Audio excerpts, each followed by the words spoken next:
Učenice Umetničke škole iz Niša pobedile su na konkursu Evropski dnevnik koji organizuje delegacija Evropske unije u Srbiji. Njihov rad o ekologiji bio je najbolji u kategoriji multimedija.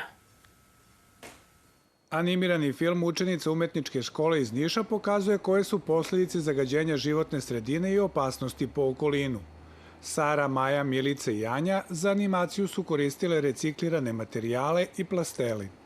Meni to mnogo znači zato što sam uspjela da pokažem to što sam htjela da kažem. Dakle, tu poruku filma je neko shvatio i odlučio da je to veoma dobar rad koji je nagrađen prvom nagradom. Kažu da su koristili razne kompjuterske programe i uputstva sa interneta. Važno im je bilo da ideju realizuju na najbolji način. Trebalo nam otprilike 2 meseca. S obzirom da mi idemo u srednju školu, mi smo također imali i školske obaveze. I s obzirom da ovo i umetnička škola, imali smo i obaveze i u struci i uopšte i u drugim predmetima. Tako da to je malo otežavalo. Iako su još uvek tinejdžerke, kažu da je za njih zaštita životne sredine veoma važna.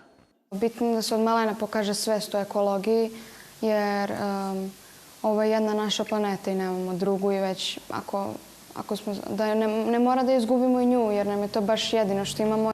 Sara, koja je učenica 3. razreda, svoju ideju prenosila je preostalim članicama tima iz 1. razreda Umetničke škole. Sama ta činjenica govori o toj vršnjačkoj edukaciji, o širenju ideje, o primerima, o uzorima i dobro je da su ovako mladi ljudi uzor nekim starijim vršnjacima. Kao nagradu za ovu pobedu učenice su bile na nagradnom putovanju u Italiji, Hrvatskoj i Sloveniji.